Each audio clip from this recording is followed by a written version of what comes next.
Welcome. This is the Buddhist Medicine and Yoga podcast. I'm very honored to have Alejandro Chaoul, PhD. He's an author, researcher, and one of the most senior and experienced Tibetan yoga Salung trulkor teachers in the West. So thank you, Alejandro Chaoul. Wonderful. Thank you, James. It's good to be with you. I also want to share a little bit more. Alejandro Chaoul is also the director of the Mind Body Spirit Institute at the Center in Houston, and is also a fellow with Mind and Life, and has published extensively on Tibetan yoga for health and well-being. So we'll discuss some select topics. And Alejandro, would you share with us a little bit about what is Tibetan yoga? What is Salung Trulkor? A long time ago, you published a very early dissertation and really opened this field of Tibetan yoga in the West. So what is Tibetan yoga and what is Salung Trulkor? Yeah, that's why I had this. This is my slide. Tsalum Trulkor. This is a calligraphy that my teacher Tenzin Wangyal Rinpoche did for me, and then we did shirts and so forth. And so if you start with that, we call it Tibetan yoga, but really the word in Tibetan or the words in Tibetan are Tsalung Trulkor. And Tsa Lung, Tsa means channels, Lung means prana or chi, vital breath, so many times, so many different kinds of translations, winds. Um, and so basically, there are practices that you guide the breath through the channels. So the lung through the tsa. And then the trulkor, one way of translating, the way I choose, is magical movements. Um, or sometimes they call it magical wheel as core.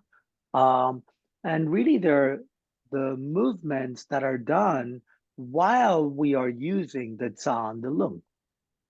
And the reason I like actually the translation of trul as magical as, I've came back and forth in this, and particularly working with many of my Tibetan teachers, some that you might see in the back, Lupon Tenzin Namdak and Ponloptin Lenima, and of course Tenzin Wangyal Rinpoche, and Khenpo Nima Wangyal, all from the Burn tradition. There's there's a sense of magic in not in the way that we think of it in the West, but in this aspect of what is coming out, what happens through these practices. So it's not just movements like children playing, but it's actually movements with a very specific purpose. And two of the main purposes that are talked about, and I know you recently interviewed my good friend Michael Shee, who spoke a little bit about this too. There's two categories of Gexel and Bugden. And so Gexel, we can think of clearing or dispelling, Gek, dispelling of obstacles that could be physical, emotional, mental, spiritual, and Sel, clearing or dispelling. And then Bogdan, it's this aspect of enhancing or boosting the meditative state. And so these practices are not just for the movement's sake. They're really practices that brings us in connection and helps us transform, kind of clear the obstacles that allow our natural mind to shine. And so this is really what these practices are about. And in fact, if you look at some of the text, and I actually decided to bring some of the text, and I imagine your audience is very familiar with Tibetan text, but so this is one of the texts. This is from the Shangshu Ninju, from the commentary from Shartsa Rinpoche. And I love because it starts with this phrase, and as we know many times as the text start is this is what's about, right? And so it says, kuntu sampo chinang parcho sela chaksalo. So I make prostrations or I make homage to this state of mind of kuntu sampo, of the all good, of the natural state of mind, where we reach by clearing, so by clearing the internal and external obstacles. And so that's what it's about. Uh, all the rest are all the details, right? So that's how it starts. That's what's the most important part. And it's all about being able to rediscover, reconnect to that natural state of mind by doing the breathings through the channels and the movements that allow us to clear obstacles and boost or enhance our meditative state.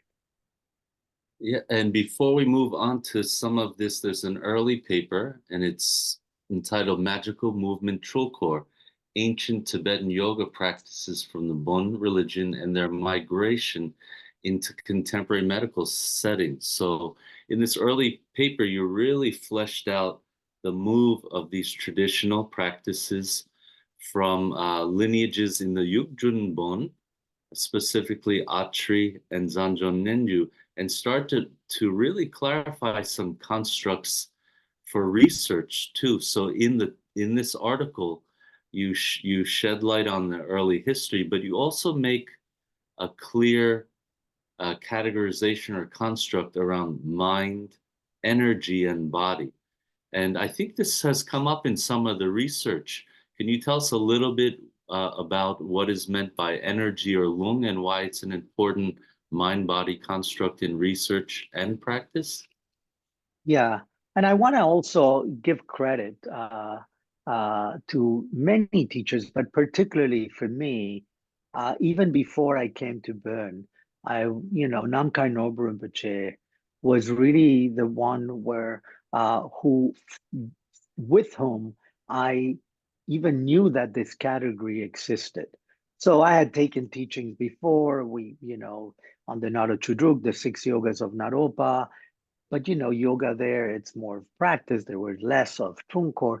But really with Namkhai Norbu Rinpoche and Fabio Andrico, who was teaching with him, really I learned, and they called it Yantra Yoga. They kind of Sanskritized trulkor. Um, but that was the first time that I saw it really taught in the West, and it was kind of mind blogging. And then with my teachers, Lupon Tenzin Namdak and Tenzin Wangyal Rinpoche, I learned the ones in the Bön tradition, and that's really where I continued the most. So, with that, in late 90s, in 98 to be specific, actually both Namkhai Norbu Rinpoche and my father both were diagnosed with different kinds of cancer. And I was already here in Houston. I was doing my PhD at Rice, and we have a huge hospital not very far, um, MD Anderson. And I thought maybe there's something that we could bring to there. And they had just started something called Place of Wellness, where it was really to look at the psychosocial aspects of what the patient and the families are going through. And that's where I started. And the way I started was asking my teachers, both actually Namkhai Norbu Rinpoche, who was himself going through treatment, and Tenzin Wangyal Rinpoche, and Lopon Tenzin Namda.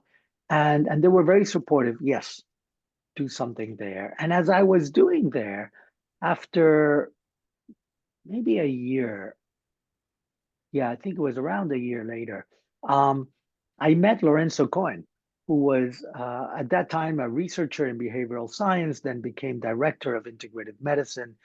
And together, we decided to embark in research. I was very fortunate, actually. I also want to give thanks to Yoga Journal because they had they were doing an article called Into the Mystic about Tibetan yoga that wasn't very well known. And they put a few traditions, including Namkhai Norbu Rinpoche, and they interviewed me. And so I went to Lorenzo's office with this in my hand. And he said, are you ready to do some research? And I asked my teachers, and they were on board. And that's how we started. And particularly, I remember very vividly when uh, Tenzin Wangyal Rinpoche and Lorenzo and I met. I felt it was like this dream team. And Lorenzo asked Rinpoche, what would you want to see in the patients? What change? And he said, open heartedness. And Lorenzo said, well, I don't know that we could measure that, but there are many other things that we can measure. So we started actually our first research, and that got finally published in 2004, and which actually became the first yoga randomized controlled trial with people with cancer. And what we did was we organized, we used the Tsalung, the 9 breathings, and we did the first part, the Ngondro practices of the trulkor, and we put it in we did a protocol with that. And it was for people going through lymphoma, both Hodgkin's and non-Hodgkin's. And the main outcome was sleep, actually. It was sleep quality, sleep quantity, sleep latency, and less sleep medicine. And I have to admit that at that time, I was probably what, 30 some. I was like, sleep, is that a big deal? And look at what's today. Actually, Tenzin Wangyal Rinpoche these days is focusing a lot on sleep because there's so much lack of sleep, problems of sleep.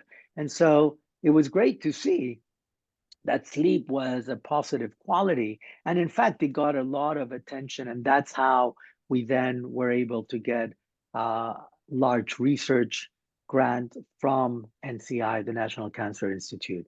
And so that kept on going. And yeah, we did a number of different research, not only with people with lymphoma, but also women with breast cancer, and also people with lung cancer and their families or their couples, and then we expanded in other areas.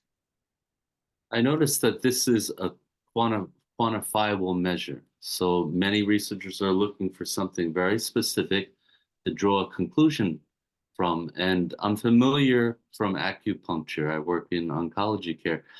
So sleep's really important. You were looking also at quality of life measures and also fatigue and depression.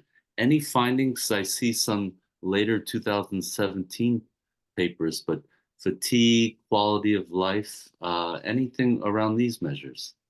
Yes, we did actually in all the protocols that we did. We found benefits in the area of quality of life.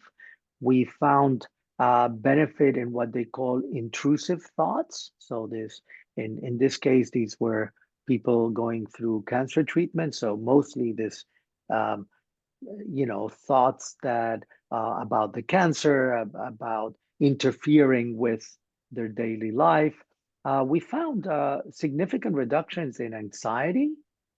We found also uh, later something that they call benefit finding. So that was really nice. And the area of spirituality also in most of them. And I'll mention one that we didn't, but we it's interesting. All these measures we found in most of the papers, and then so what we try to do is where do we hone in for different practices, and how can we find not only the benefit but the dose, right? Because that's what our clinicians wanted to know is, okay, I'll tell people do Tibetan yoga. How much? How long? You know, and so maybe it's the one in 2017 that we published where we found that actually you needed at least 3 sessions a week of around 20 minutes to be able to have these findings or these results. Otherwise, with two, you wouldn't. It was actually when you analyze the numbers. I think it was 2 point something, but you can practice 2 point something. So, three sessions a week, and that's when you start getting the benefits. And of course, as practitioners, we also know that there's something about the continuity. And in behavioral science, we know too that it takes a while to do that behavioral change. And once you get that, usually they say whether it's exercise, meditation, etc., it's around 6 months. And when you're able to have that and bring it into your daily life, then now it's part of your daily life. And it really makes a big change. And this was 2 to 3 times a week during a 7 or 8 week pilot program. So the intervention was a 7 week intervention, uh, and where we met weekly. Uh, and then actually we changed it because this was, and again, in different protocols, but in the protocol with women with breast cancer, what happened was that when we started, uh, chemotherapy was given once a week in most of the protocols. And then it shifted to being done every 3 weeks. Now, Houston is a large city. And so what we wanted is to get the people when they were at the hospital. And so we shifted the protocol from being 1 hour a week for 7 weeks to an hour and a half every 3 weeks for 4 weeks.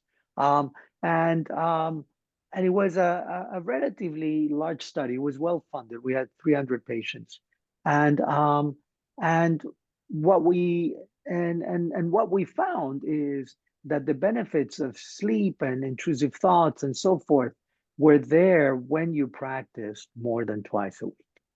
So even just two is not enough. So you need to practice more than two. So maybe three 1 week, two another, or just stay with 3 or 4 every week and keep including it in your daily life. And so this is for listeners, we're really talking about dose and dosage and potentially setting up some guidelines down the road. So there was some follow up, and sometimes they had an option to practice at home by themselves. Yes, thank you. Thank you for mentioning that. So yes, the intervention was either the 7 weeks or the 4 sessions over three, so it's 12 weeks. And we asked them to practice at home. Uh, I'm laughing because in the first study that we did, in the first pilot study that we published in 2004, what we gave them was cassettes. Uh, Most of your audience doesn't know what that is, right? These white plastic things with tape inside. Uh, and so that's what we give them to practice. Then, of course, cassettes are now totally obsolete. And then, we had CD players, CDs, and then now MP3s and so forth. But yes, we give them recordings. Uh, and in the larger study that was published in 2017, we actually gave them videos as well. Again, first recorded in VHS and then moved to MP4s. But yes, so they could practice at home. And we would have a research assistant call them to remind them both, have you practiced, but also what are your any barriers that you have for your practice? How can we help? And so we would have that. And so if the measurements, if I remember well, we had baseline, and then we had 1 month post intervention, 3 month post, 6 month post, and a year post. And usually what happens is, after we keep on calling many times, they drop. And that's unfortunate, really, because, and this is not just with our intervention, this is in general, this need to find support. And that's why, whether it's apps or whether it's calling or whether, I remember a study of a colleague in India that they would have someone go to their homes for 13 years after the intervention. Uh, so whatever it is to help them continue the practice, because these are um, behaviors that support their health. For those who are following along with this particular study, this was a Tibetan yoga program with four main components. It had mindfulness focused attention with breathing and visualization, alternate nostril breathing, and a gentle breath retention exercise, like, for example, a four-part The breath, Tsalung. Yeah, and then a series of, actually, this also was very interesting, a compassion based meditation. So in this 2017 paper, you included compassion based practices along with yeah, five movements. Um, yeah. So partly what really we successful. did, yeah, it's a lot of times I think, particularly from research and psychology, they kind of subdivide these practices. A lot of times for us, it's not that we say, "Oh, I'm doing just mindful or just loving kind," like, so when you're clearing away obstacles and you connect to that space in, in your heart mind, then as you abide, naturally you start cultivating qualities like loving kindness, like compassion. And so in a way it's a progression that naturally occurs. Although again, for research and for, sometimes it's good to say, okay, we did this and this, but sometimes it's not as kind of dividing, like, okay, you have, here's the appetizer, here's the entree, here's the dessert. But it's more like, this is the meal. It's integrated, all these components. Yeah. Do you recall some of the five movements? Would it Yeah, be of course. going the arrow or the pervasive breath? We did all five. So in these, for the Tsalung, we did all five Tsalung movements. So relating to both the five elements and the five kinds of breath. So the upward moving breath, the life force breath, the fire-like breath, the pervasive breath, and the downward moving breath. And then for in the earlier studies where we still included trulkor, we let it go later because for some people it was too much movement. Um, these were done with pervasive breath, and those were from the Shangshu Ninju. In terms of the four-part breath or breath retention, could you explain a little bit how that was Of instructed? course, yeah. So we first taught about the four stages of the breath that we're doing, which is inhalation through the nose, which is a welcoming quality, like you welcome all the good aspects of the pure aspect of breath, and then you hold them, and and this comes from the Mother Tantra. It says you hold them like nectar in the vase. So in the vase could be in their particular chakra that you're holding, could be in the whole central channel. And as you hold, there's no bandha. And well, in some there are, but in general, it's not about retention. It's about kind of holding kindly. And then as you re-inhale, this is really, I think, the most important part, that in that re-inhalation, as Lopon Tenzing Namdak would say, is kind of activating the medicine of that breath. And as you activate it, so let's say we're, upper moving breath. So you're holding in the throat, re-inhale, activate that, and it starts moving up, and that's where the movement supports the the head movement, supports the breath movement. So as you're doing this, you're holding the breath, and the breath is nourishing every sense organ. And as you exhale through your crown. This is upward moving breath, and then you rest. So even if you bring back this idea of Gexel and Bugden, so you're, as you exhale, you're releasing whatever stuff is there. So you're clearing obstacles.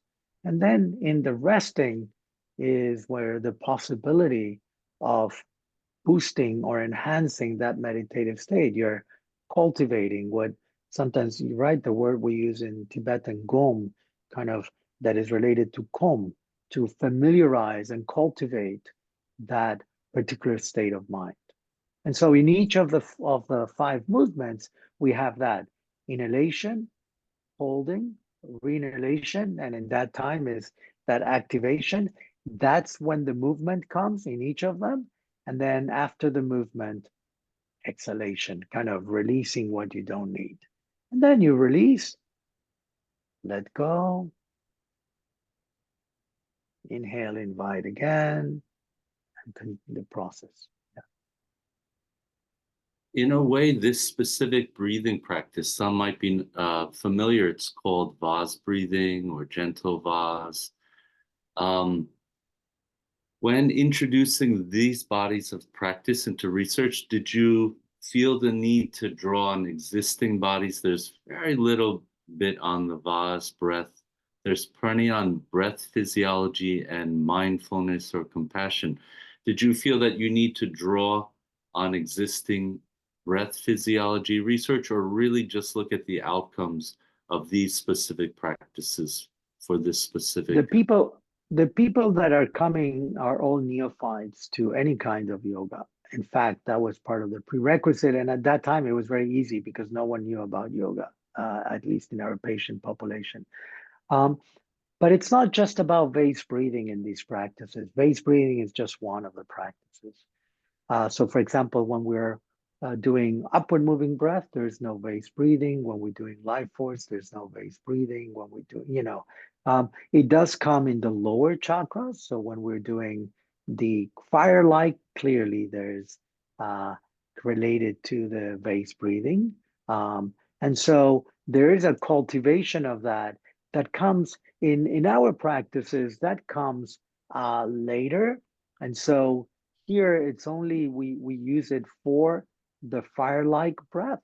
When we go into trainings of people that are not patients, people that are coming to Ligmincha Institute and training, then that's a different story. And yes, there is like as you know, in the base breathing, there's we start by what we call samatok or the basket breathing, just pulling up the pelvic platform. Then we close it, so the vase, and then we tighten it, right? The mass of fire. And so, in a way, it's, you know, the jam, bar, and rak, right? The soft, medium, and strong or wrathful kind of breath. And even for this, my teachers, particularly Lopuntenzi Namdak, who's now 99 years old, I'm hoping to seeing him again this year. Um, you know, he would say, don't teach the drak. The majority of the people, just the jam is fine. Even the bar, just, we have to get to really be comfortable doing 108 breath in the jamlung comfortably. Then we introduce the bar lung. Then 108 bar. Then you introduce the drop.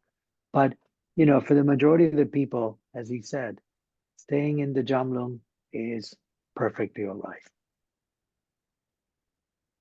For these studies, it seems like you have brought together a smaller body of movements.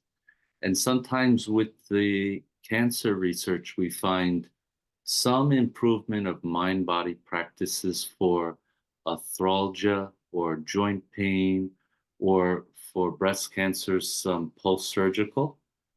So I'm wondering if any of the other movements were thought to be applied for specific populations or conditions, or was it a main body of trulkor or movements, salung movements, for the main energies of the body, just for well? Mm. Yeah, good question. So when we are able to get the large grant with NCI, it was wonderful. It was a 5-year grant. It was over $2 million, and basically we would be able then to have not only a control group, uh, but also an active control group. And the active control group was actually stretching. And we chose movements from stretching manuals, and this was breast cancer. So, for example, in the Tsalung for the life force, we have this movement, right?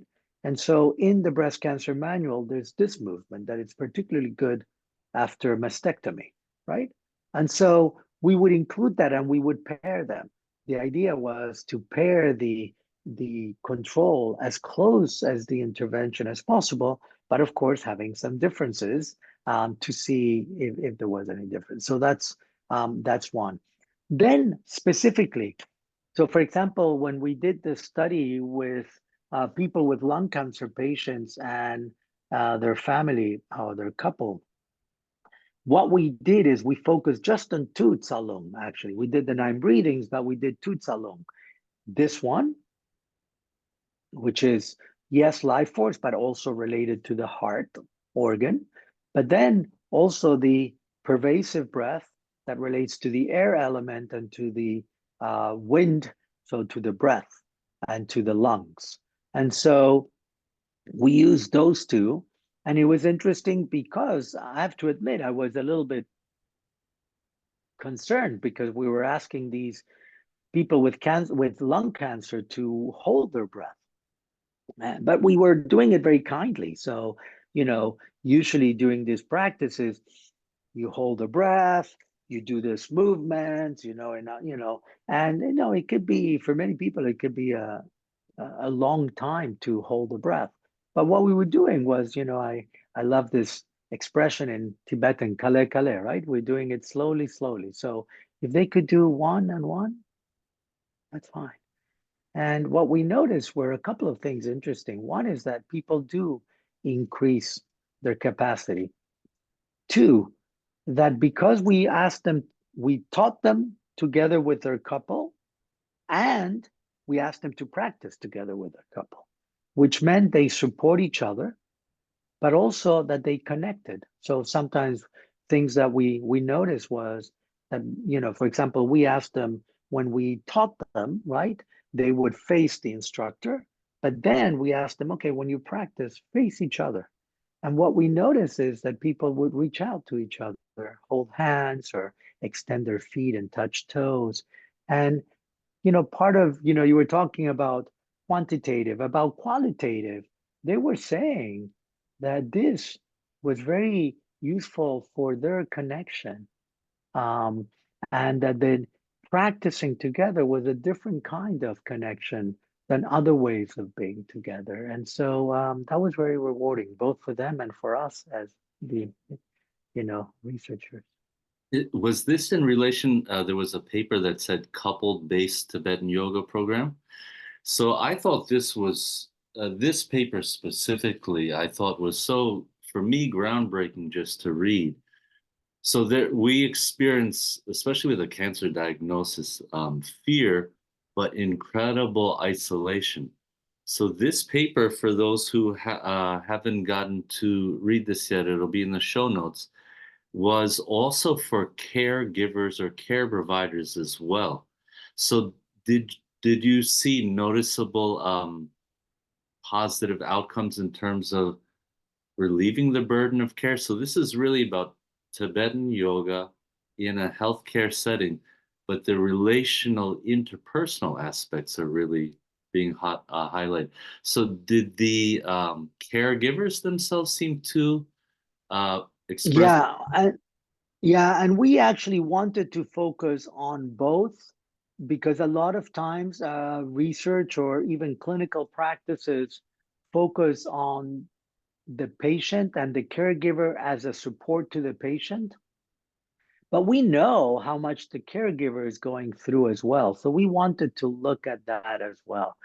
And what we found is that in terms of anxiety, depressive symptoms, and fatigue, both had um, significant reductions.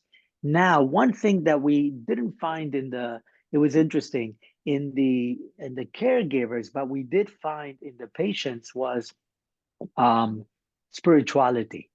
the spirituality was higher in the patients than in the caregivers. Again, it was a short, uh, if I remember well, 4 week intervention. Um, so we wanted to see about going deeper in that. We didn't get the funding, we didn't get to do it, um, but it was a very significant study, both for the people that went through it, and also for us looking at that. And we did apply some of those things in the clinic of telling people, to practice together, and actually this goes well beyond our studies even before, right? The whole idea of the buddy system of supporting each other in any kind of behavioral change, not just in Tibetan yoga, even in exercise, running. When you have a buddy, one day you're like, oh, I don't want to go, and your buddy's, oh, come on, you're gonna feel better after this. Let's do it. And the other day, he or she doesn't, and so we did it with when, even though there were not necessarily all couples, sometimes there were father and son, or mother and son or daughter, and but they had to live in the house. And the reason for that is that they could practice together. That would support more the opportunity of practicing together. Do you remember this paper? I believe your name was appended on it. Tenzin Wangyal Rinpoche was also listed. It was on the qualitative end. So for the readers, we're talking about research, what you can draw from it, what it's measuring for. And obviously, we're looking at improvements in sleep, improvements in quality of life. But there was one that was called Experiences of Paradox, and it was from a Mm. limb study. But this is the qualitative end. So we're really getting to hear from people. Do you recall this qualitative analysis? And you mentioned spirituality on as an index, but do you remember this end of research? I remember the paper. I remember we did it with Belita Leal. I'm trying to remember some of the outcomes. Um, um, One of the the things I saw, it was really so for this body of research, they're looking at cognitive appraisals of what this illness means to my life, positive, mm, negative. So, but they also drew on one construct, which was uh, actually was PTG, post-traumatic growth. So, that's another paper. so another paper. So they introduce this. So Can you? so there was one, the one that you're talking about, that was around 10 years ago, that it was Belita was the first author. And this last one that you're mentioning, that was the PTG, was published last year actually. That's true. And the the main the main author, I think, was Chelsea. And um and what we found, it was a sub-analysis actually of the paper that we published in 2017. And what we found is that uh, those people who had this sense of feeling a strong trauma through the process, having an intervention that it was supportive, in this case, the Tibetan yoga, helped them to overcome, and had a kind of a what they call the PT, the post-traumatic growth. So their growth was stronger. And so it's a measurement that I think when we were doing the 2017 paper, PTG was not something that was much talked about. And so Chelsea took it later, and I think it's a now there's more talk on this, and again in many other papers. We are just one of them. So this there's a field for those who are listening. It was opened up by these authors Tedeschi and Calhoun. They've written extensively on post-traumatic growth. So this area of the research is cancer diagnosis. You go in for treatment, but then there's the opportunity to do some Tibetan yoga program. And so these qualitative sides are saying, how does it impact how I understand what I'm going through, and address the suffering sides, and not that we continue to grow and find meaning and flourish in spite of, but with something like going through cancer or cancer diagnosis. So having set up these research trials or programs, is it the movements? Is it the supportive context of care? The how we're facilitating deeper relationship between the caregiver? What is some of the magic that we're starting to see how Tibetan yoga can fit in cancer care through Yeah, it? I think it's all, I mean, I actually think that, the look into practices, trying to think of them as drugs and trying to find the active ingredient is a very complicated proposition, because I don't think they work like that. And so, I think it's the whole package. We even have a research that we have done, that includes different parts, right? That it's uh, exercise, nutrition, yoga, meditation, health, psychology, and of course, it was very difficult to get funded because people want what you're asking. So, what's the active ingredient?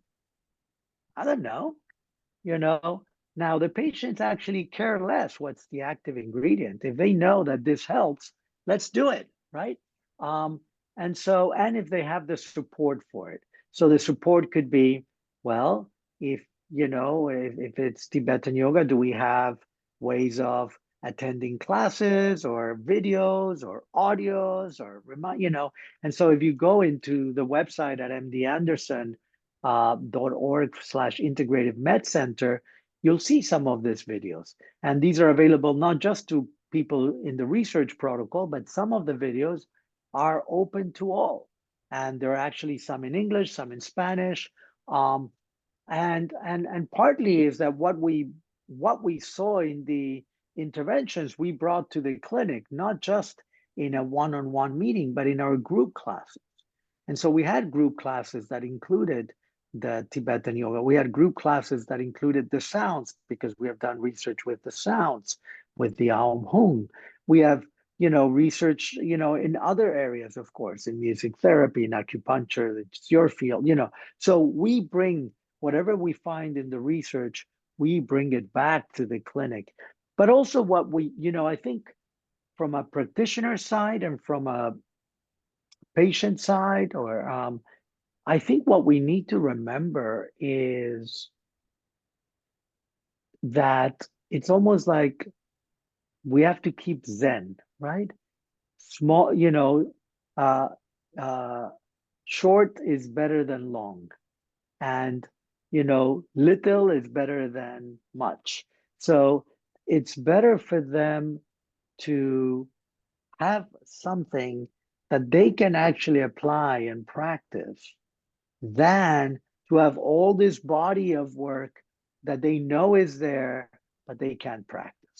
And actually, I see this in practitioners too. When Rinpoche asked me to start teaching the Shangshu Ninju that has, you know, 39 movements, I remember I would teach them the way I learned them in the monastery, right? In a few days, here they are, and the majority of the people were like, when I met them the month later, are you practicing? No, why not? Oh, I love them, but I don't know where to start. What about the beginning? Now we're like, okay, here are these movements, maybe five, maybe 10 max. Practice them.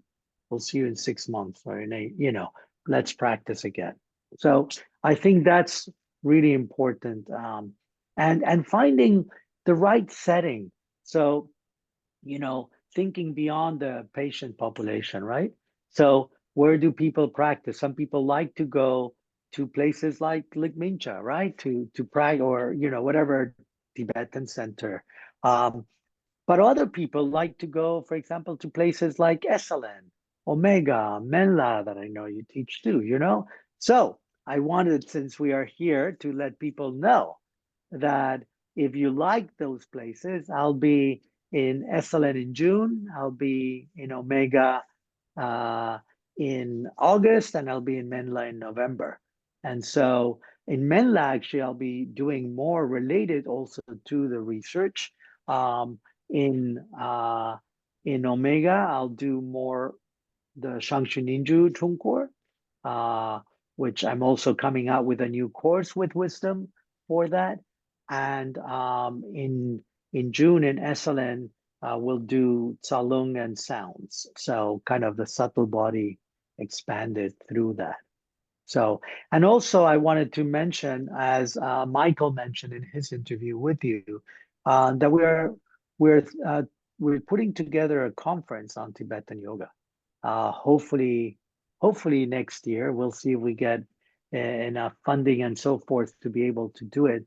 But we would like to do it at UVA together with Wisdom, with Ligming Cha, with other organizations that are interested, and and really, kind of get Tibetan yoga more known, better known, more understood, and practiced by people who are interested. This is wonderful. This is wonderful news. So, everyone, if you to recall, there are opportunities at Menla, Omega, Kripalu, and then also Alejandro, you teach the full Atri and Zanzo Nenju also at Ligmincha. So you have all these options, wisdom. So I hope you'll take this opportunity. So it's been a real great honor. I hope to hear more. And also have more chance to study in person. So Excellent. Thank Thank you, James, for this, and looking forward to seeing you in person soon again, as we have had in other opportunities. So be well. Thank you. And thank you, everyone, for listening. And if you need anything, also, I have a website which is very easy, alechaoul.com. And my email, if anyone needs it, is alechaoul@gmail.com.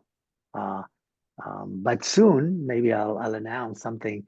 I will also start something called Tibetan Yoga Wellbeing. That's all I'm going to say for now.